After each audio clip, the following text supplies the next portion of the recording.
একটু দাঁড়িয়ে যান, আমাদের স্বেচ্ছাসেবকরা বলছেন একটু দাঁড়িয়ে যেতে। এবার একটু আস্তে আস্তে আমরা এগোবো, সাবধানে সতর্কতার সাথে আমরা এগোবো।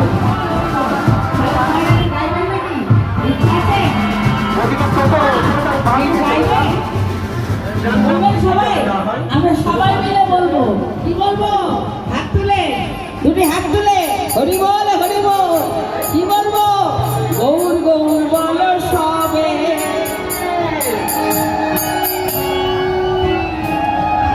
মানব গণ সফল হবে।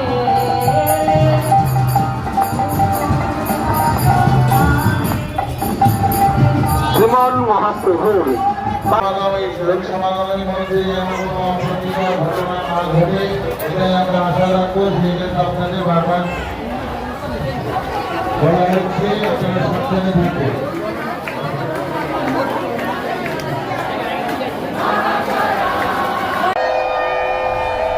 সমগ্র জগতে ত্যাগ করে আমার শরণাগত হও পার্থ।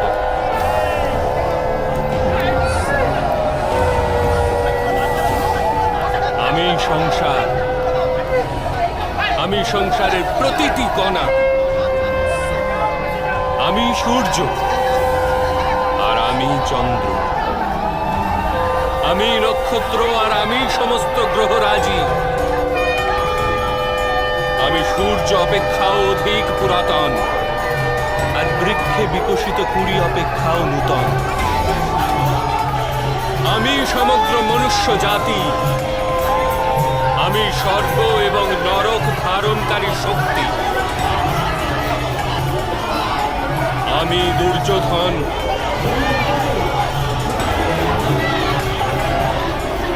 আর আমি অর্জুন।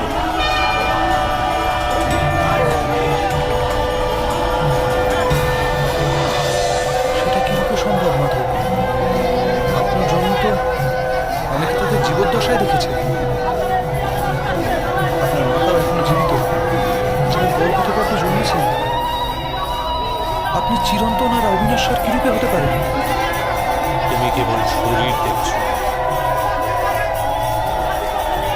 আর আমি আত্মার কথা বলছি। আমার অনেক জন্ম হয়েছে,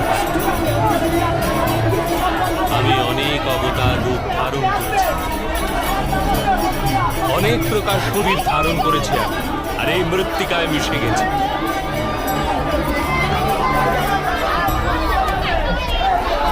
আর আগামীতেও আমি বারংবার জন্ম নেব।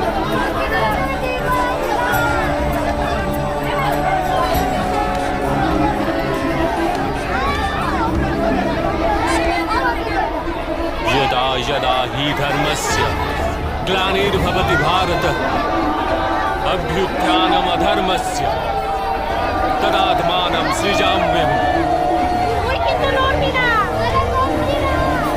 परित्राणाय साधूनां विनाशाय च दुष्कृतां धर्म संस्थापनार्थाय संभवामि युगे युगे।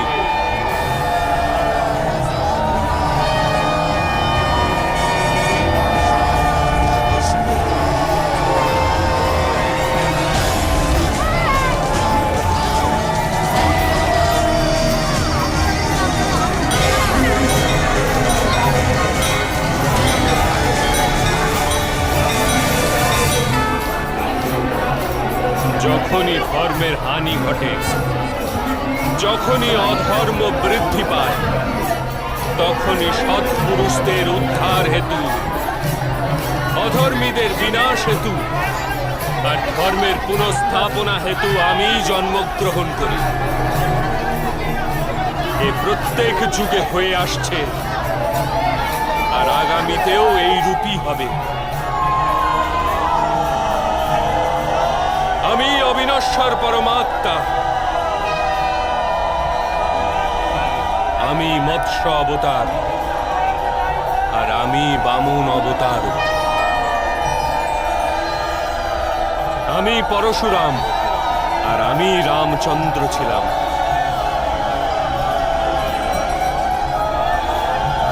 আমি ব্রহ্মা, বিষ্ণু আর মহেশ্বর,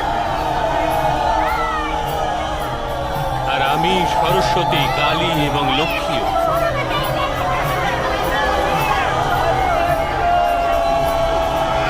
আমি না পুরুষ, না স্ত্রী, আর না নপুংসক। আমি না শরীর, না শরীরের অংশ। আমি জ্ঞান, আমি সৃষ্টি, চৈতন্য, আর পরম ব্রহ্ম। আমি সমস্ত কিছু, আর আমি কিছুই না।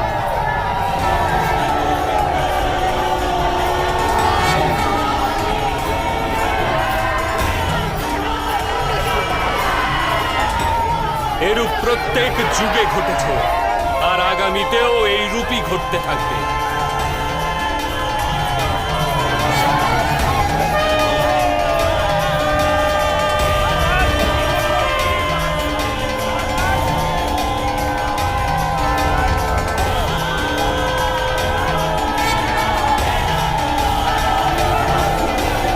তুমি আত্মজ্ঞান প্রাপ্ত করবে পার্থ, স্বয়ংকে আমার সাথে যুক্ত করতে পারবে। তখন তুমিও আমারই মতো স্বয়ংকে পরমাত্মা রূপে দেখতে পাবে। কিন্তু সেই পদ প্রাপ্তি করার হেতু আমার প্রতি সম্পূর্ণ সমর্পণ অনিবার্য। সমর্পণ কি মাধব? সমর্পণ মনের এরূপ স্থিতির নাম, যখন মানুষ নিজের সমস্ত সংকল্প ত্যাগ করে দেয়,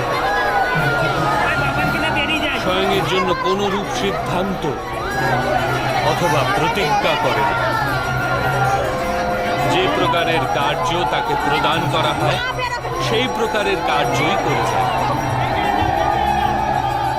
বাস্তবে সমর্পণের প্রকৃত অর্থ হল নিজে নিজেকে, নিজের মনকে, বুদ্ধিকে, জ্ঞানকে, ইচ্ছাকে, আশাকে, নিজের ভাবনাকে, নিজের সমস্ত কিছু